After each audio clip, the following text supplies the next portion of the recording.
2시간 전에 마감한 트레이더가 생생하게 전하는 글로벌 마켓 리뷰 델타1입니다. 어제는 개인 사정으로 영상을 올리지 못했습니다.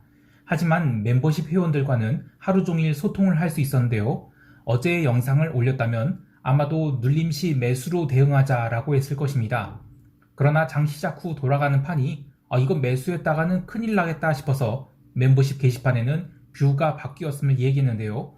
영상을 보시는 분들이 꼭 염두에 두셔야 할 것이 저희 영상은 전일이 한국 시장과 해외 시장을 보고 당일에 어떻게 대응할지 그 로직을 이해해야 하는 것이 핵심이지, 그러니까 오늘 상승이냐 하락이냐 이거를 맞추는 것이 핵심이 아니라는 것입니다. 당일이 영상 스크립트 그리고 녹화된 영상에는 오늘 상방이라 해놓고서 시장 돌아가는 분위기 보니까 이거 상방이 아니다 라고 생각되면 저는 언제든지 뷰를 꺾습니다. 멤버십 회원들과는 커뮤니케이션이 가능하지만 영상 하나만 시청하시는 분들은 영상이 틀렸다고 불만을 가지면 안 된다는 것이죠. 그래서 영상은 참고만 하고 매매는 각자의 판단으로 해야 됩니다. 물론 영상을 시청하면서 시장을 바라보는 견해를 배우는 것도 굉장히 중요한 좋은 그런 것이 될 것입니다. 이야기가 길어졌는데요. 전일 미국 시장은 변동성 선물 11월이 만기였죠. 그리고 실질적인 시장 변동성은 10포인트도 안 될 정도로 아주 의미 없는 따주기 장세를 보였어요.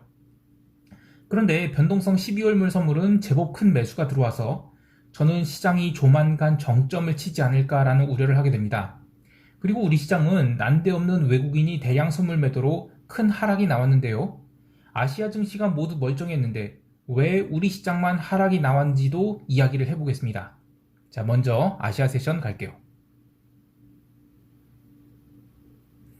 코스피 출발은 나쁘지 않았습니다. 현물 동시효과가 오늘도 대량으로 매수가 들어오려고 해서 오늘 웬만해서는 현물 매도가 나오지 않겠구나 싶었어요. 당연히 오늘 같은 날은 그럼 눌림시 매수로 대응해야 된다라는 생각을 했고요. 하지만 개장 후 15분 동안 외국인들이 선물 매도가 좀 과하다 싶을 정도로 쏟아져 나왔는데요.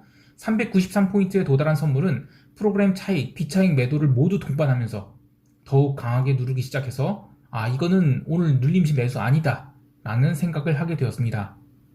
저는 강세 콜 스프레드를 갖고 있었는데 콜 410 매도를 얼마 하지 않았을 뿐더러 오늘 같은 하락에는 외곽의 콜 매도를 더 때려갖고는 하락이 해지가 되질 않아요.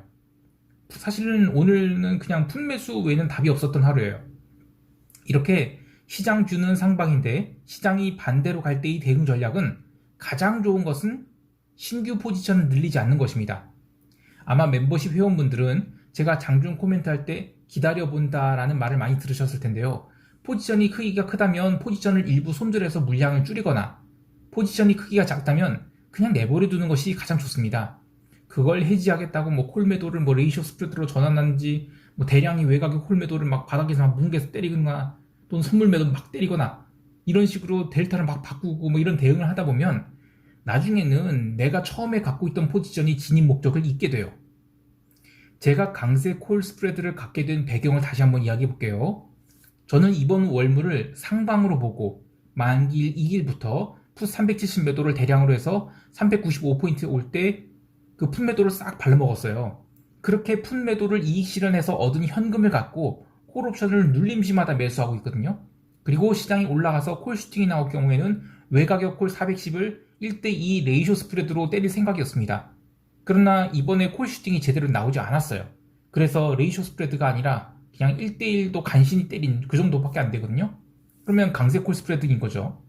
그리고 더 올라갈 경우에는 1대3 레이쇼 스프레드로 전환해서 선물 400포인트에 도달하게 되면 시장이 한동안 또 이렇게 조정을 보일 것이다. 기간 조정을 보일 것이다. 이런 마인드를 갖고 강세 콜 스프레드를 짠 거예요. 자, 그런데 수요일 시장 보면 시초가부터 하락으로 전환되고 처음 30분 동안에는 외국인들이 대량 선물 매도로 지수가 391선까지 내려왔죠. 그리고 12시 이후로는 계속 외국인들이 선물 매도를 쌓아서 장중에 1조 3천원 넘게 매도를 합니다. 그렇게 매도를 한 동안 베이시스는 굉장히 나빠져서 백오데이션을 보여주기도 했죠.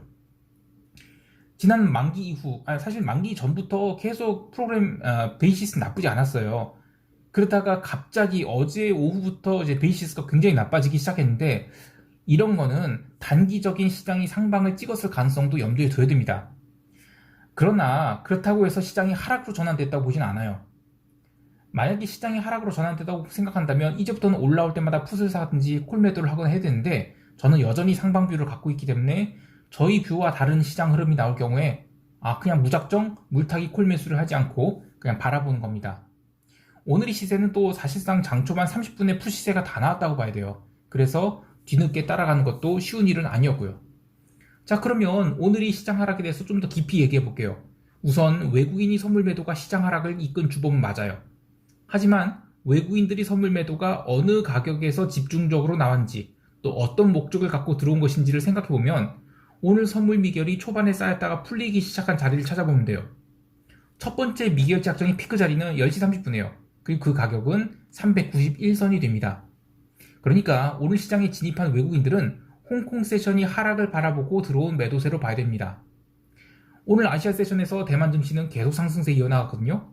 일본이야 엔화가 급등하면서 니케이가 밀렸을 뿐 전반적으로 나쁘지 않은 상황이었는데, 홍콩 증시는 얼마 밀리지 않고 잘 버텼어요. 그렇다면 우리 시장이 이렇게 밀린 거는 외국인들이 매도에 더불어 그만큼 시장에 매수세가 없었기 때문에 밀린 거 아니냐, 이렇게 봐야 됩니다. 투자 주체별 동향을 보면 개인이 주식을 7,500억가량 매수를 했는데, 이들이 매수가 과연 적극적인 매수였을까요? 그렇지 않고 매수를 당한, 그러니까 주식을 수동적으로 떼어안게 되었다라고 봐야 될 것입니다. 자, 그러면 이제 긍정적인 부분도 살펴보죠. 우선 외국인은 선물 시장에서만 매도를 했을 뿐 현물 시장에서는 주식 순매수를 이어갔어요.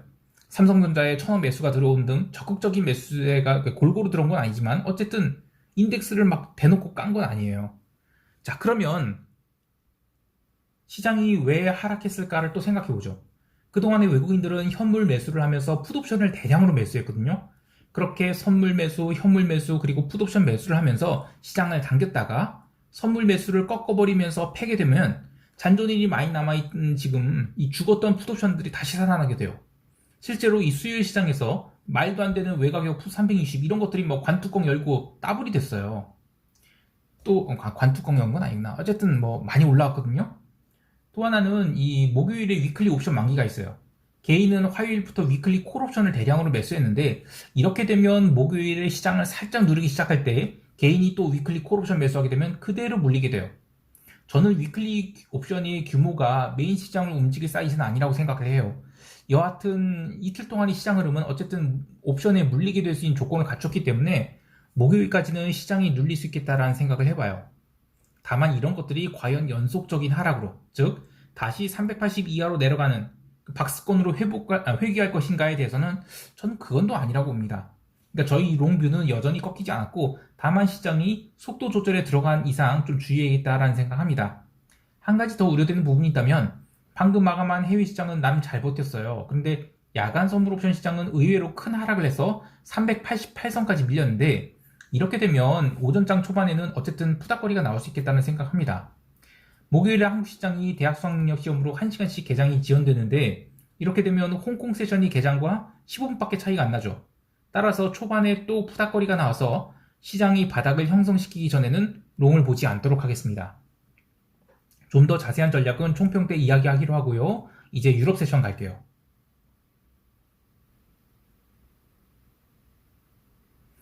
유럽 증시는 오늘도 조용했습니다. 지금 유로존은 계속 말들이 많이 나오고 있는데, 증시는 계속 변동성을 죽여가면서 조용한 것을 보면 이 쌓여가는 긴장을 언젠가는 해결할 것 같지만 이번 주는 아니라고 보고 있어요. 이번 주는 나올 만한 경제 지표도 다 나온 상태죠. 하지만 통화시장은 오늘도 난리가 아니었습니다. 좀 더 정확히 이야기하면 어제 아시아 세션 점심경 유로와 언더슈팅이 나왔고요. 1.1268호까지 밀리면서 아래꼬리를 강하게 만듭니다. 그런데 엔화는 유럽 세션에서 강한 매수세가 들어오면서 바닥을 확인했어요. 그러니까 달러 인덱스는 단기적으로 꼭지를 쳤을 가능성이지만, 그렇다고 리스크 온으로서의 의미로서 달러가 꼭지를 친 게 아니라 여전히 리스크 오프 상황이 해소되지 않았다, 이렇게 봐요. 요 며칠 제가 계속 얘기하고 있는 이 터키 아주 끝모를 추락을 하고 있는데요. 한국 시간으로 목요일 오후에 그 터키 금리 결정이 있어요. 오늘도 리라는 추락하면서 달러당 10.64리라까지 빠졌습니다. 이건 콩사탕도 아니고 이 경제를 말아먹어도 유분수지, 참 할 말이 없습니다. 유로존이 터키에 물려있는 게 적지 않은데 이 나중에 어떻게 외화 조달을 할지 궁금하고 또 어쨌든 여기서 좀 노이즈가 더 나올 것 같아요. 자, 어쨌든 유로화는 추가 하락을 멈춘 채 하루 종일 제자리를 지켰고요. 아시아 세션에서는 오지 달러 등 최근 유로화의 약세 흐름에 따라서 그런 커머디티 통화들이 밀려서 마감했습니다. 구리와 기름 같은 원자재도 줄줄 흘러내렸는데요. 구리는 LME 세션 마감 후에 언더슈팅이 나오면서 톤당 9,400달러도 깼는데 이 9,400달러를 깬 것은 저는 완전 언더슈팅으로 봐요. 그래서 420.25에 추가 매수를 했습니다. 최근 구리가 9,500에서 9,700 박스를 그리다가 레벨 다운을 한 거 아니냐라고 볼 수도 있는데 저는 펀더멘털 자체는 훼손됐다고 보지 않아요. 그래서 저는 지금이 그 구리 하락은 달러 강세 때문에 나온 걸로 보고 9,500달러 이하에서는 매수를 쌓아서 9,500달러 이상에서 청산하는, 그러나 항상 롱 포지션이 기본 수량은 달고 다니는 것으로 대응하고 있습니다. 기름 같은 경우에는 유럽 세션까지만 해도 80달러 선을 계속 지켰어요. 근데 미국 세션 들어서 매도 압력이 커지기 시작했고 원유 재고가 감소로 나왔음에도 불구하고 쿠싱 지역, 그러니까 이 기름을 쫙 모아서 이제 배송을 해주는 그 쿠싱 지역이 재고가 증가했다고 해서 반짝 올랐다가 다시 내려왔습니다. 이어서 그 바이든이 기름 시장 구두 개입 같은 어떤 이야기가 있었죠. 휘발유 시장의 불법 행위를 조사하라는 뉴스 이런 게 나오면서 기름이 줄줄 흘러내렸어요. 그래서 처음으로 77.69달러까지 밀렸는데 처음으로 77달러대에 들어왔기 때문에 단기적인 목표 가격에는 도달했다고 봐요. 하지만 이번 주 주봉 마감을 하루 남겨둔 상태에서는 신규 매수를 하기 좀 그렇고 다음 주부터 77달러 선에서 기름 풋옵션 75달러짜리를 행사가 75짜리를 집중 매도 타겟으로 삼아서 풋매도를 할 생각입니다. 전반적으로 유럽 증시 정리를 하면 채권 시장은 이제 내려올 만큼 내려왔다고 보는 것 같고 통화 시장도 달러 강세의 독주는 대충 멈췄다고 보지만 상품 시장은 달러 강세가 뒤늦게 반영되어서 눌렸다 이렇게 생각하고 있습니다. 자, 이제 미국 세션 갈게요.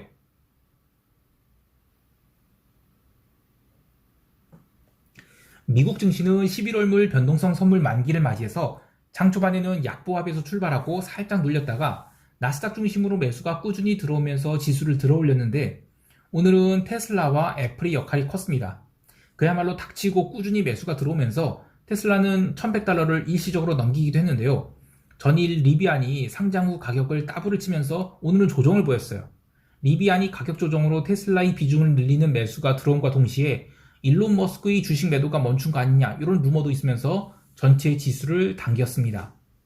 그렇게 장중에 나스닥 지수를 0.5% 이상 당겼지만 오늘 골드만삭스를 비롯해서 금융주들이 세게 얻어맞으면서 다우지수를 계속 끌어내렸어요.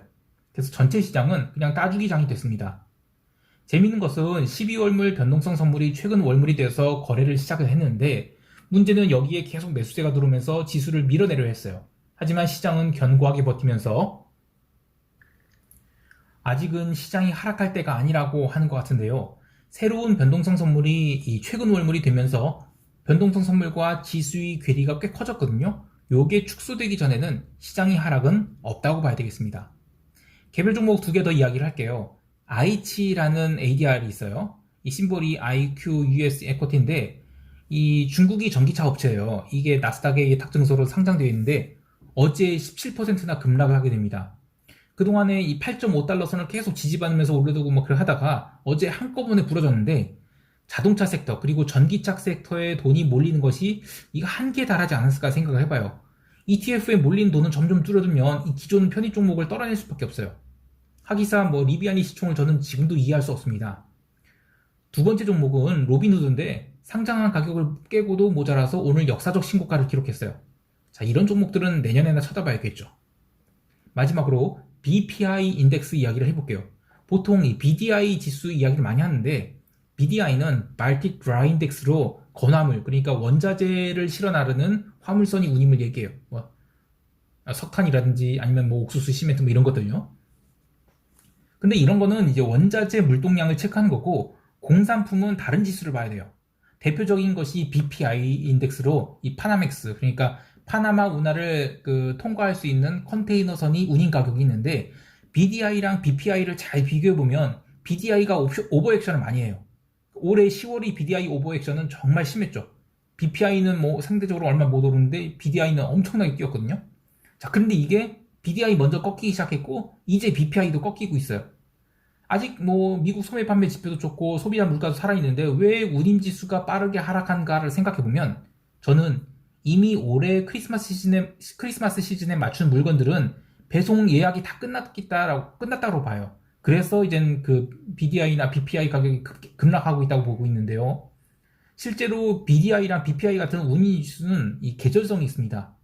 크리스마스 시즌에 실어날 물량이 계약이 끝나면 아주 빠르게 하락을 해요.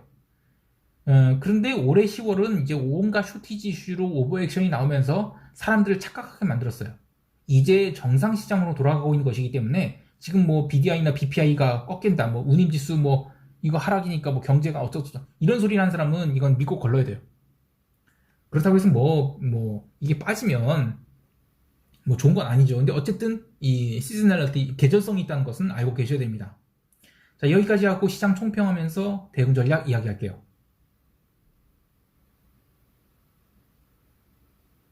아시아 세션 리뷰할 때 이야기했듯이 저는 한국 시장에 대해서는 여전히 롱뷰를 갖고 있어요.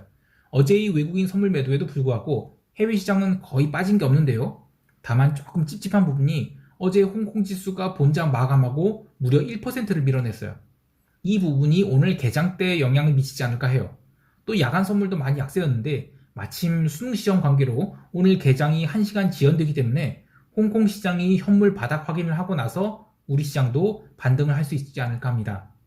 따라서 초반부터 올라가는 것은 신경 쓰지 않을 것이고요. 점심때까지 시장이 추가 하락이 나올 경우 외곽의 풋옵션 매도를 조금씩 하면서 콜 매수를 추가할 재원을 마련하도록 하겠습니다. 아직 시장이 380 깨고 그렇게 하락할 장은 아니라고 봐요. 해외 시장에 대해서는 이번 주에 통화 시장의 반등은 쉽지 않다고 보고 있습니다. 다만 이제 나올 만한 재료가 이제 터키 이슈 외에는 딱히 없어 보여요.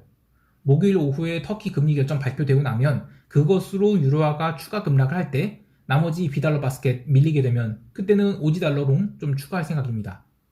기름 시장 같은 경우에는 77달러 선을 처음으로 도달했는데 유럽 세션에서 한 번 더 밀릴 수 있다고 보고요. 어제 기름이 하락한 또 다른 이유 중 이 미국과 중국이 SPR, 그러니까 전략 비축유 방출 시점을 논의하고 있다는 루머가 돌면서 밀린 것도 있는데 실제로 SPR 방출이 발표돼서 기름이 하락하게 된다 그러면 저는 그거는 매수의 타이밍으로 접근할 생각입니다. 오늘 하루도 성공 투자하시길 바라고요. 이상 델타원이었습니다. 감사합니다. 아 참, 이거는 그냥 쓸데없는 소리.